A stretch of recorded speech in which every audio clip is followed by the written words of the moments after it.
책에는 저자의 정신세계가 반영되어 있습니다. 신학교에 다니다가 당시 교회나 또 크리스찬들의 모순, 자본주의 사회의 모순을 보고 아이 때려치우라고 하나님을 떠난 마르크스가 자본론이라든지 공산론 같은 공산당 서론 같은 책을 많이 썼어요. 미친 듯이 써내려갔어요. 그래서 만들어진 사상 체계가, 이데올로지가 커뮤니즘입니다. 공산주의. 그 책이 20세기에 완전히 지성인들과 당시 자본주의의 모순과 체제에 불만이 있는 젊은이들이 거기에 전 세계 절반 정도는 거기에 흠뻑 빠져들었습니다. 제가 그 책을 다 살펴보지 않았지만 딱 보면 알잖아요. 책 보면 알아야 돼요. 그 공산당 관련 서적들의 정신체계가 한마디로 정의하라 그러면 세상의 부조리와 죄에 대한 인간 분노의 과학입니다. 그런데 하나님이 없이 죄인된 인간이 분노하고 정의를 바라기 때문에 반드시 어떻게 됩니까? 피 흘리고 죽이는 일이 일어나요. 왜? 그 정신, 혁명의 정신, 그 이데올로지, 정신, 신이 정령 숭배가 아니라 정신이 숭배를 받아요, 하나님으로.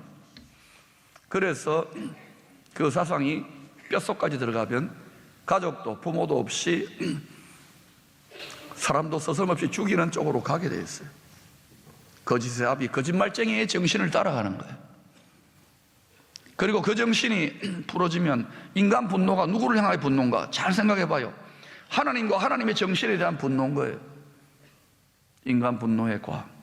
반면에 이 성경책을 한마디로 정의를 내리라 그러면 역시 세상의 죄와 부조리와 모순과 싸우는 사랑이신 하나님, 싸웁니다.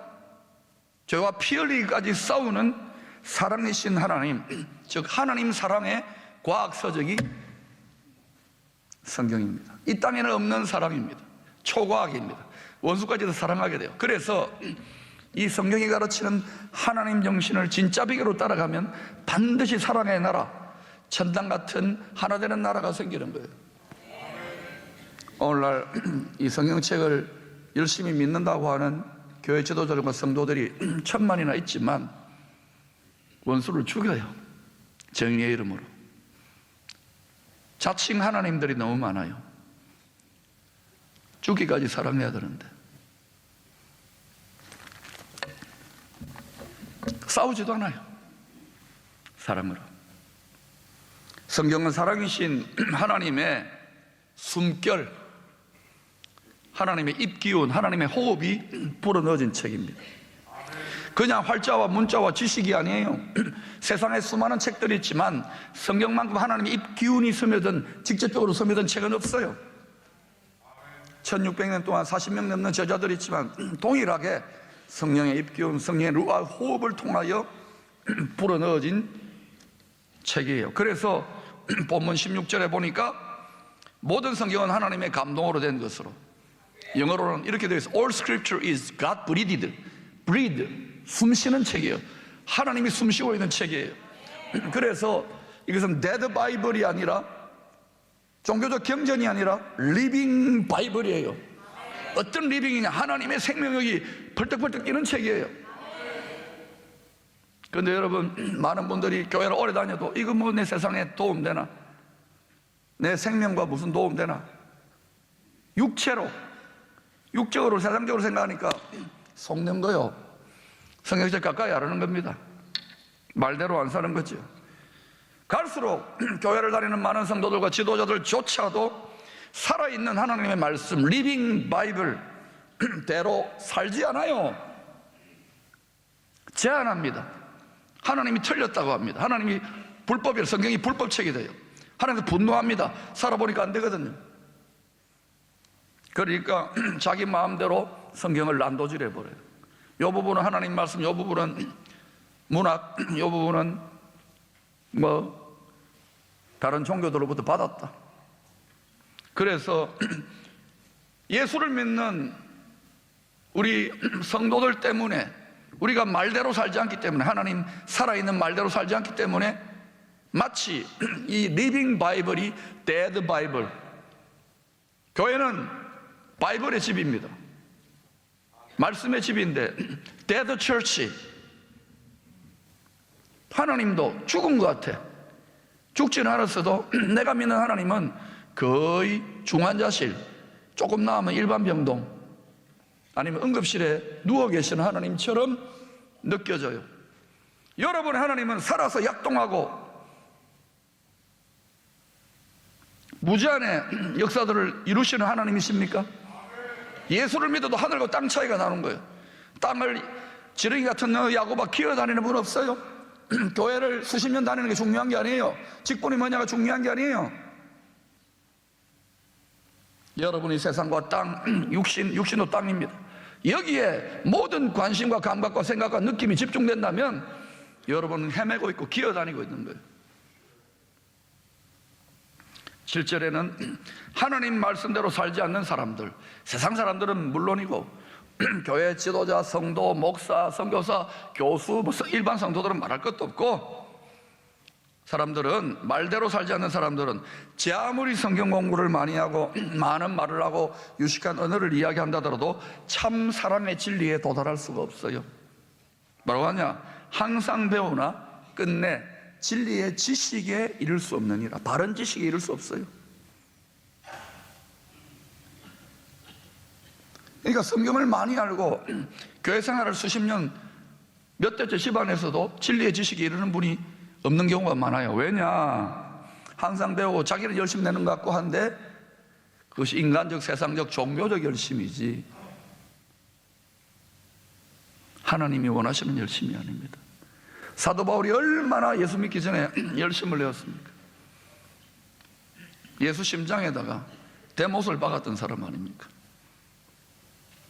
육신의 생각은 하나님과 원수가 되고 하나님의 법에, 말씀의 법에 굴복 못하는데 항상 배우지만, 열심히 교회 섬기고 봉사하고 복음 전하지만 진리의 지식에 이르지 못하니라. 무서운 말입니다. 우리가 이 말씀의 당사자가 되지 않기를 바랍니다.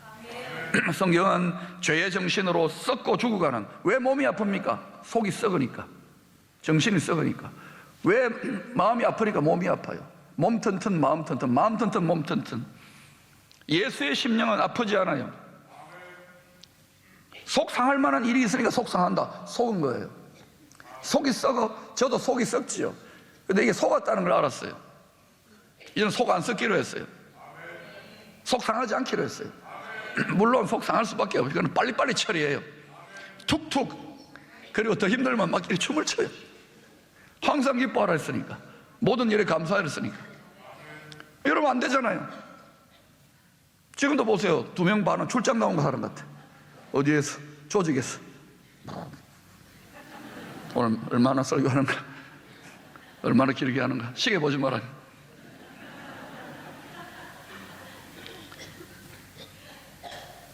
성경은 죄의 정신으로 썩고 죽어가는 이 세상에, 세상 사람들에게 하나님의 영생의, 구원의, 생명의 숨결을 집어넣어 주는 거예요. 물에 빠져 죽어가는 사람 건져내잖아요. 건져낸다는 구원이, 건져내가지고 정신 차리라고 인공호흡 하는 거예요.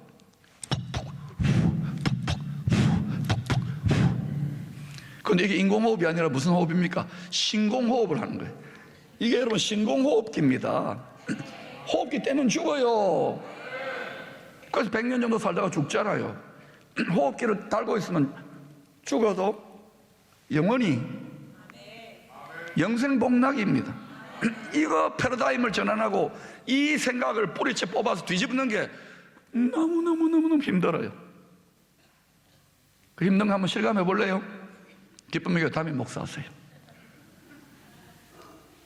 힘들어요 진짜.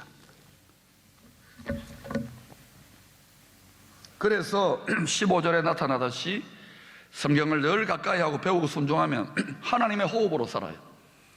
호흡이 맞아도 호흡이 인간의 호흡이 아니라, 지금 우리 기쁨의 교회는 호흡이 잘 맞죠. 저하고 하나님하고 착착착착. 그리고 어때요? 호흡이 맞으니까 동행을 하잖아요. 주 예수와 동행하니 주에서 호흡이 맞으니 그 어디나 하늘나라 그 어디나 천당 천국이에요. 우리는 천당 아닙니까? 기쁨만 충만해요. 호흡이 너무 잘 맞는 거예요. 하나님의 호흡이 성령 안에서. 15절에 그래서 이렇게 말합니다. 성경을 늘 가까이 배우면 믿음으로 말미암아, 믿음으로 이거다요. 믿음으로 말미암아 구원에 이르는 지혜. 여러분이 병에 걸리고 여러분이 뭐 경제적으로 그것도 구원입니다. 그 사람에게는 그게 구원이에요. 죽도록 힘들잖아요. 그게 구원입니다. 천당 가는 구원만이 아니에요. 이 땅에서도 이루어질 수 있습니다. 구원에 이르는 지혜, 지혜가 없어요. 어리석잖아요.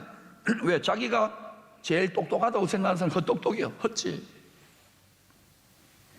그래서 여러분 성경책은 구원 가이드북입니다. 신공호흡기고 구원 가이드북. 이걸 버리면 안 돼요. 일주일에 한 번, 일요일이나 오늘 들고 가자. 요새는 들고 오지도 않아. 핸드폰에 다 있으니까. 그러면 안 돼요. 주야로 가까이 해요. 주야로. 호흡기를 장착하세요. 다시. 속지 말아요. 창세기 22장에서 아브라함이 100세 얻은 아들 이삭을 하나님이 번제물로 바치랍니다. 60세에 본토 친척 아비 집을 떠났습니다. 그리고 100세의 아들 드디어 약속을 얻었어요. 40년 만에 얻었어요. 이야, 40년 걸렸어요. 저 같으면 아마 40년 돼도 못 얻을지 몰라요. 이스마엘만 나왔겠습니까? 3스마일, 4스마일, 5스마일, 6스마일도 나왔을 것 같아요. 그런데 왜? 그 부인이 가만히 안 있거든.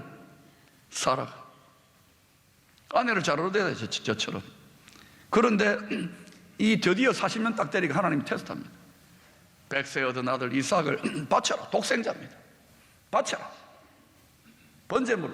번제물로 각을 떠가지고 나무 위에 올려놓고 태워서 바치는 거예요. 인신제사를 드리라는 겁니까? 저 같으면 하나님 미쳤다고 막 돌멩이로 하나님을 때렸을 것 같아요. 그런데 하나님, 아브라함이 뭐라냐? 자기 부인한테도 말 안 해요. 부인한테 말했으면 어떻게 될 것 같아요? 부인이 아브라함을 번제물로 바쳤을 겁니다. 그래서 그러니까 여러분, 남편을 됐으면 말하지 마. 여자가 얼마나 센데요. 그래서 아브라함이 이삭을 끌고 가니까 이삭이 아빠 번제물이 어디 있어요? 번제물 빼고는 다 준비된 거예요. 그러니까 아브라함이 아들에게 이렇게, 아들아,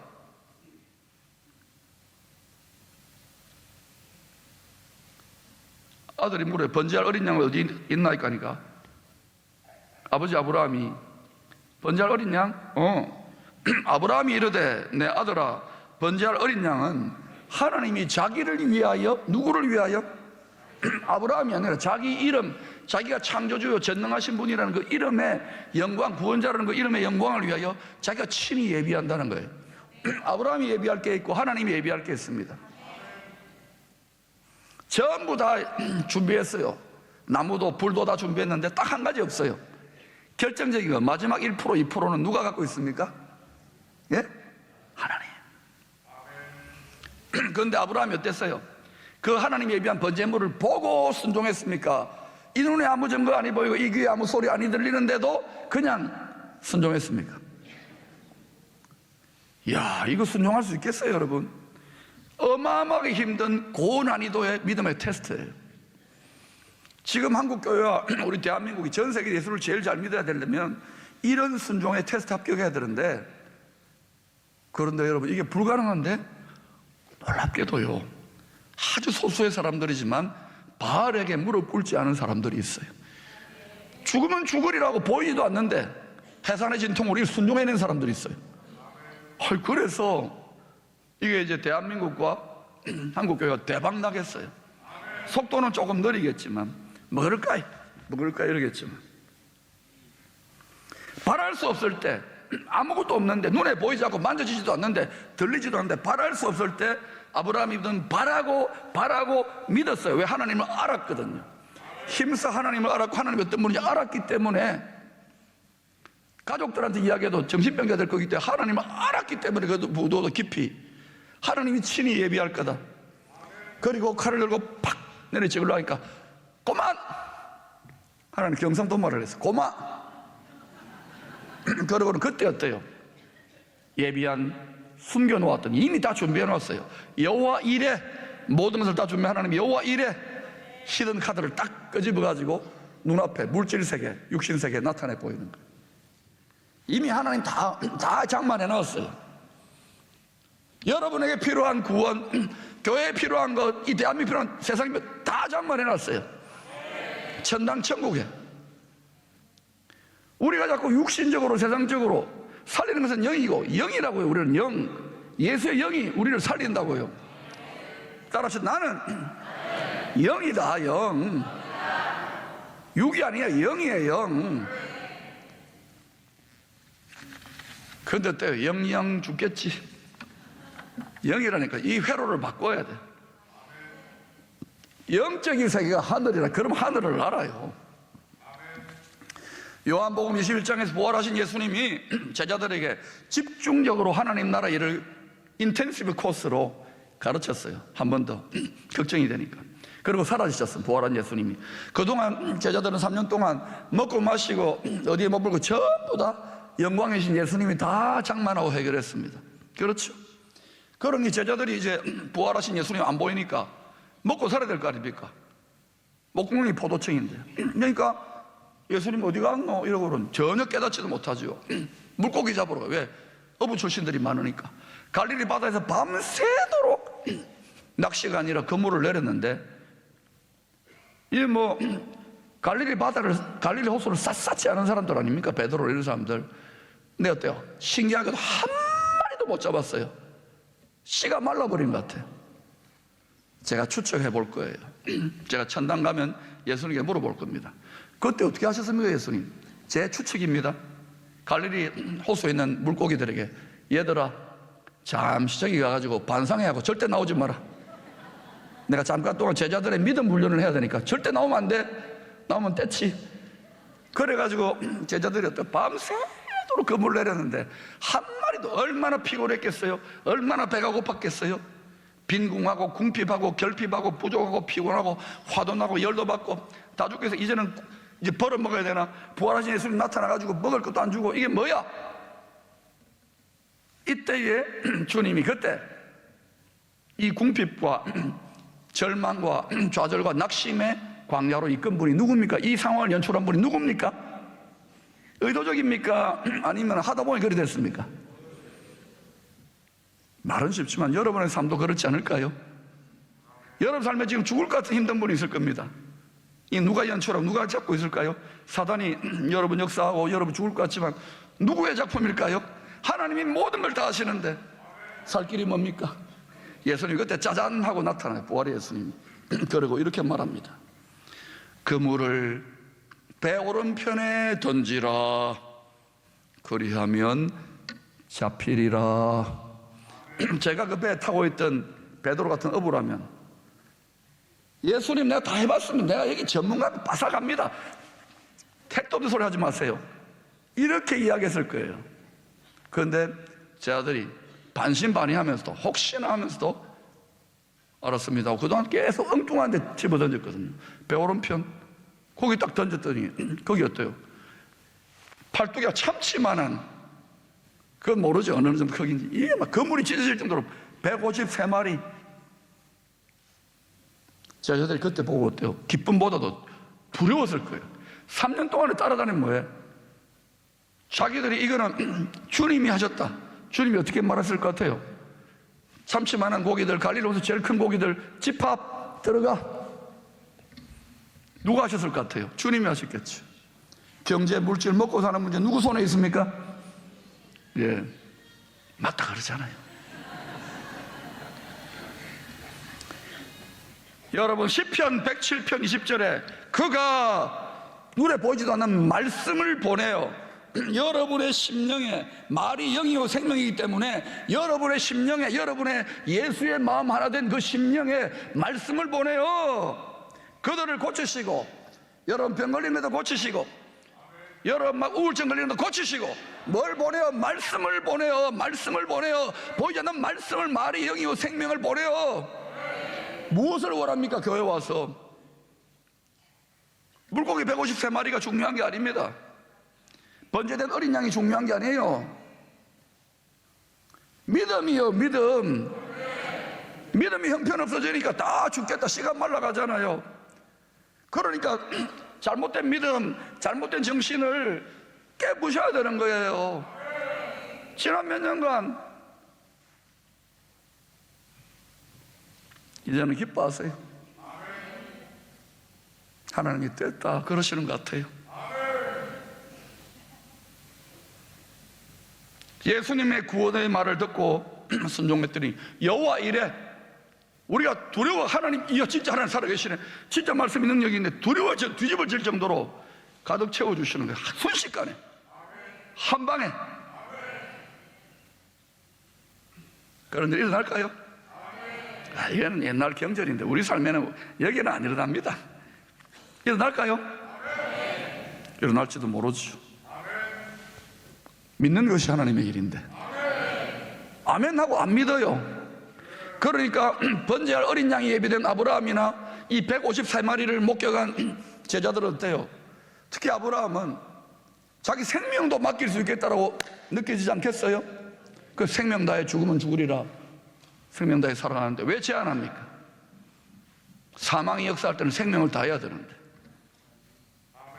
주님의 관심은 믿음이에요. 믿음. 교회는 믿음의 도장인데 특히 사회생활 많이 하는 남자들은 이게 너무 믿지 마라, 너무 빠지지 마라. 오늘날 주옥 같은 설교를 많이 듣습니다. 얼마나 주옥 같습니까? 아멘 한 번만 했죠. 점심 두 그릇 드세요. 각종 성경 공부 많이 합니다. 세미나 많이 합니다. 그런데도 왜 살았고 운동력이 있는 다이너마이트 같은 폭발적인 말씀의 능력이 세상을 향하여 방출되지 못하는 것입니까? 이리때로 가득한 세상, 우르사자같이 순진한 우리들을 삼키려고 하고 교회를 삼키려고 하고 교활한 포도원을 허무는 작은 여우떼들이 가득한 이 세상에 왜 우리가 나아가지 못할까요? 하나님의 능력의 말씀이, 살아있는 생명의 말씀, 리빙 바이블의 말씀의 능력이 교회 울타리 안에, 종교 울타리 안에, 우리 어린 양이에요, 이것만 먹을게요, 그리고 딱 먹고 아멘, 교회 울타리 안에서만, 종교 울타리 안에서만 살아서 역사하는 능력의 말씀인 거예요. 나가면 전혀 다른 정신, 다른 생각으로 살아요. 그러니까 어때요? 천만 아니라 1억이 돼도 똑같을 겁니다. 이 단지를 깨뜨리지 않으면, 이 잘못된 정신을, 잘못된 믿음을 깨뜨리지 않으면, 이거를 먼저 깨닫고 돌파하는 교회가 기쁨의 교회가 되어야 되는 거예요. 우리 교회 잘 믿는 분들 많아요. 정말 잘 믿는 분들이 많아요. 그런데 죽기까지 복종하셨으니 이 자리까지는 안 되니까 자꾸 하나님의 능력이 무제한이 아니라 제한돼요. 주님은 왜 무제한입니까? 죽기까지 복종하셨으니. 그러면 살아요. 그러면 살아요. 이 1대 8대 1의 이 1이 양화가 악화를 구축하는 거, 악화가 양화를 구축하느냐 전쟁 속에서 성령께서 지금 악신을 구축하고 새로운 체제, 새로운 물질, 새로운 육신, 새로운 단지, 주택단지, 질그릇된 우리 단지들을 만들어가고 있어요. 여러분, 신령한 성도들로 하나님의 만복과 교통하게 되기를 축원합니다.